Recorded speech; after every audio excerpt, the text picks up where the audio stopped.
जो विरोधी दल का नेता है वो अपने को मीडिया में बने रहने के लिए कुछ भी बोल लेते हैं कि अंग्रेज जब चला गया तो हिंदुस्तान में जब हिंदुस्तानियों की सरकार आई, लेकिन सरकार तो आ गई लेकिन एक परिवारवाद की सरकार आई, राजतंत्र खत्म हुआ लेकिन राजतंत्र के आड़ में वही राजतंत्र के परिवार के लोगों ने लोकतंत्र के आड़ में आकर के बैठ गए। सचमुच में गरीबों के बीच में अनुसूचित जातियों के घरों तक वो लाभ पहुंच रहा है या नहीं? जैसे आपने सुना, अगर अनुसूचित जाति के बस्तियों में प्रधानमंत्री आवास हो, मुख्यमंत्री आवास हो, राशन कार्ड हो, बिजली हो, पानी हो, सड़क हो, आवास हो, सारी सीधे संवाद में विकास मित्रों ने स्पष्ट कहा कि जो सरकार का आदेश निर्देश है उसको हम लोग पालन करते हैं। देश का नेता नरेंद्र मोदी जी दिख रहे हैं, गरीब का बेटा राज्य का मुखिया आदरणीय नीतीश कुमार जी दिख रहे हैं। आपको बिहार के नौजवानों को धोखा देने में अच्छा लगता है क्या? एनडीए की सरकार जब से आई है राज्य के हर समाज के लोगों को अमूलचूल परिवर्तन हो रहा है, विकास। नमस्कार, स्वागत आपका लाइव बिहार में। मैं आपके साथ है संदीप सिंह कि बिहार सरकार में मंत्री हैं जनक राम। आज उन्होंने पटना जिला के कुल 503 जो ग्राम सेवक है उनके साथ समीक्षा बैठक किए हैं, सीधा संवाद किए हैं। और देखिए, चाहे केंद्र सरकार की हो चाहे बिहार सरकार की हो, तमाम जो योजनाएं हैं उसके बारे में उन्हें जानकारी दी है। साथ साथ इन योजनाओं का लाभ किस प्रकार से आम लोगों को मिल रहा है उसके बारे में भी जानकारी दी है और कैसे आम लोगों तक पहुंचाना है, क्या दिक्कतें हो रही है, तमाम चीज़ को लेकर के सीधा बात किया है, संवाद किया। और साथ साथ बता दें कि आगामी 12 फरवरी को पटना के बापू सभागार में संत रविदास जयंती यानी जन्म जयंती जो है वो मनाने जा रहे हैं, जिसको लेकर के उन्होंने मीडियाकर्मी से बातचीत किया है। और साथ साथ आज जो बजट पेश हुआ उसको लेकर के भी क्या कुछ कह रहे हैं, आइए आपको सुनाते हैं। सभी प्रिंट मीडिया, इलेक्ट्रॉनिक मीडिया, छायाकार, पत्रकार बंधुओं को मैं बिहार सरकार के माननीय मुख्यमंत्री नीतीश कुमार जी के मंत्री परिषद का सदस्य होने के नाते जो मेरे कंधे पर जवाबदेही है अनुसूचित जाति जनजाति कल्याण विभाग, आपने देखा है कि पटना जिला के लगभग 503 विकास मित्रों को जो पंचायत और वार्ड मिलाकर के एक विकास मित्र अनुसूचित जाति जनजाति के भाई बहनों को नियुक्ति हुई है। उन लोगों के बीच में मैं संवाद किया।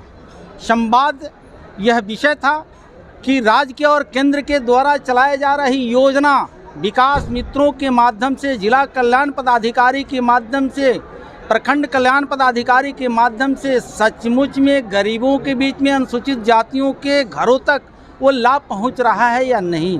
जैसे आपने सुना, अगर अनुसूचित जाति के बस्तियों में प्रधानमंत्री आवास हो, मुख्यमंत्री आवास हो, राशन कार्ड हो, बिजली हो, पानी हो, सड़क हो, आवास हो, सारी सुसज्जित व्यवस्था जो सरकार केंद्र के जो संविधान में प्रदत्त अधिकार है वह अधिकार विकास मित्रों के माध्यम से उन कमज़ोर वर्ग के घरों तक पहुंचाने के लिए सरकार कटिबद्ध है। जो सीधे संवाद में विकास मित्रों ने स्पष्ट कहा कि जो सरकार का आदेश निर्देश है उसको हम लोग पालन करते हैं, जो सरकार की भावना है उसको हम आम जन तक पहुंचाने का काम करते हैं। सरकार ने 16 में एक कानून बनाई अनुसूचित जाति जनजाति उत्पीड़न, जो मिनिमम 85,000 से लेकर के 8,25,000 रुपया तक दे मुआवजा है।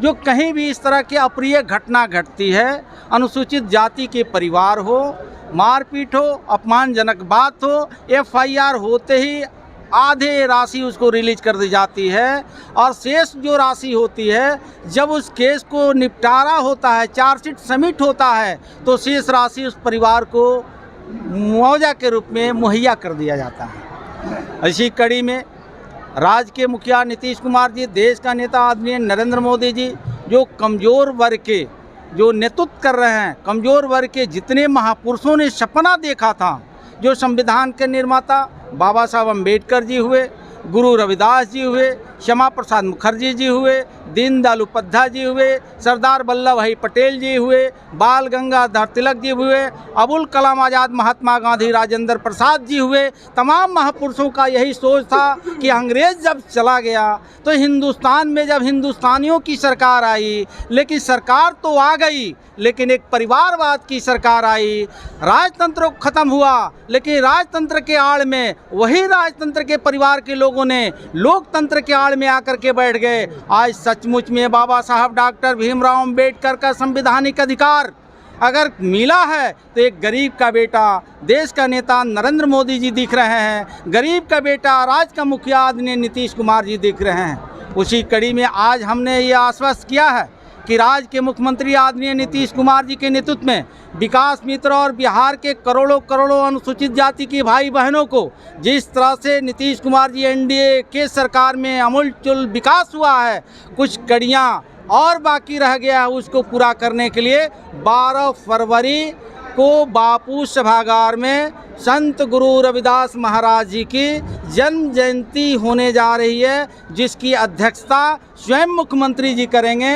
मुख्यमंत्री जी के नेतृत्व में हमारे एनडीए के माननीय मंत्री रहेंगे, माननीय विधायक रहेंगे, माननीय सांसद रहेंगे और एनडीए चट्टानी एकता में बिहार के लगभग 10,000 जो विकास मित्र हैं बापू सभागार में उपस्थित होकर के सीधे संवाद होगा।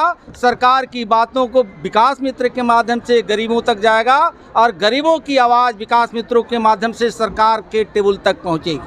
सर, आज बजट आया है लेकिन तेजस्वी यादव कह रहे हैं कि ये बजट बिहार के लोगों के लिए खिलवाड़ है, मजाक किया गया विशेष पैकेज। देखिए, हास्यास्पद है। ये राज्य के जो विरोधी दल का नेता है वो अपने को मीडिया में बने रहने के लिए कुछ भी बोल लेते हैं। शायद वह उनकी बातों को वही समझ है। राज्य के जनता यह तय करती है, देश की जनता यह तय करती है। जिनकी माली हालात ख़राब हुआ करता था, जो परिवार से बाहर निकला ही नहीं, वो देश के संविधान या बजट के ऊपर बोलने का उनको कोई नैतिक अधिकार नहीं बनता है। विशेष पैकेज की मांग करें, जैसे पैकेज वो खुद मुख्यमंत्री जी के पुत्र हैं, राज परिवार से निकले हुए हैं। उनके माताजी भी मुख्यमंत्री रही हैं, उनके पिताजी भी मुख्यमंत्री रहे हैं। उनके पिताजी माताजी के शासनकाल में मनमोहन सिंह देश के प्रधानमंत्री हुआ करते थे। लगभग 10 साल प्रधानमंत्री के नेतृत्व में इन लोगों ने 15 साल बिहार में शासन किया। तो कहाँ था आपका स्पेशल स्टेटस? भूल गए थे क्या श्री तेजस्वी यादव जी? आपको बिहार के नौजवानों को धोखा देने में अच्छा लगता है क्या? आपके ही माता पिता तो जंगल राज को पोषक बना करके रखे थे। आज बिहार की जनता ने जंगल राज से उब करके एनडीए की सरकार को लाई, राज्य के मुखिया नीतीश कुमार को लाई और एनडीए की सरकार जब से आई है राज्य के हर समाज के लोगों को अमूलचूल परिवर्तन हो रहा है, विकास हो रहा है। धन्यवाद। तो आपने सुना कि साफ तौर पर बिहार सरकार के मंत्री हैं जनक राम, उन्होंने साफ साफ कहा है कि देखिए आगामी 12 फरवरी को हम लोग पटना के बापू सभागार में संत रविदास जी का जन्म जयंती मनाने जा रहे हैं, जिसको लेकर के जो है हम लोग तैयारी करेंगे और इसका नेतृत्व जो है खुद मुख्यमंत्री नीतीश कुमार करेंगे। तो वहीं देखिए केंद्र सरकार हो चाहे राज्य सरकार हो, उनके तरफ से जो योजनाएं चल रही है उसके बारे में भी उन्होंने जानकारी दी है और मीडियाकर्मी से भी इस बात को साझा किए हैं मंत्री जनक राम। वहीं तेजस्वी यादव ने जिस प्रकार से बजट को लेकर के जो बयान दिया है कि बिहार को कोई विशेष चीज़ नहीं मिला है, इसको लेकर के भी उन्होंने जवाब दिया और उन्होंने कहा है कि जब उनकी सरकार थी बिहार में, जब उनके माता पिता का कार्यकाल था, उस वक्त जब देश में सरकार थी, प्रधानमंत्री के पद पर मनमोहन सिंह बैठे थे, उस समय ये लोग क्यों नहीं मांग किए थे, क्या कुछ कहते थे, तमाम चीज़ को लेकर के जनक राम जी वो आप सुन रहे थे। आप अपनी राय प्रतिक्रिया हमें कमेंट्स के मदद दे सकते हैं। आप देखते लाइव बिहार सभी का बहुत बहुत धन्यवाद। बिहार बोर्ड 10वीं 12वीं परीक्षा की डेट शीट आ गई है। क्या आपकी तैयारी अभी अधूरी है? घबराने की कोई जरूरत नहीं। आ गया है read and pass quick reviser crash course book, जो दे आपको परीक्षा के लिए वीवीआई प्रश्नों की अल्प समय में बेहतर तैयारी। प्रकाशक भारतीय भवन, खजांची रोड, पटना।